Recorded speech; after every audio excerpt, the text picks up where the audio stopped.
வணிகர் நல வாரியத்தின் நிரந்தர உறுப்பினர்களுக்கான உதவித்தொகை 5 லட்சமாக உயர்த்தப்படும் என்று முதலமைச்சர் மு.க.ஸ்டாலின் தெரிவித்துள்ளார். செங்கல்பட்டு மாவட்டம் மதுராந்தகத்தில் நடைபெற்ற தமிழ்நாடு வணிகர் சங்கங்களின் பேரவை மாநாட்டில் முதல்வர் ஸ்டாலின் கலந்து கொண்டார். நிகழ்ச்சியில் பேசிய முதலமைச்சர் மே 5ஆம் தேதி வணிகர் நாளாக விரைவில் அறிவிக்கப்படும் என்று கூறினார்.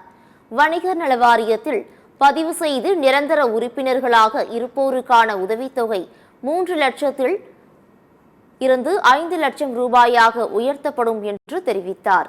கட்டணமில்லா உறுப்பினர் சேர்க்கைக்கான கால அவகாசம் மேலும் 6 மாதங்கள் நீடிக்கப்படும். உணவுப் பொருட்கள் விற்பனை தவிர்த்து 500 சதுர அடிக்கு கீழ் உள்ள நிறுவனங்களுக்கு சுய சான்றிதழ் அடிப்படையில் தொழில் உரிமம் வழங்கப்படும் உள்ளிட்ட அறிவிப்புகளையும் முதலமைச்சர் வெளியிட்டார். வாரியத்தில் பதிவு செஞ்சு நிரந்தர உறுப்பினராக இருக்கக்கூடியவர்களுக்கு வழங்கப்பட்டு வந்த உதவி தொகையை 1 லட்சத்திலிருந்து 3 லட்சமாக உயர்த்தி இருந்தோம். வருங்காலத்தில் இது 5 லட்சம் ரூபாயாக உயர்த்தி வழங்கப்படும்.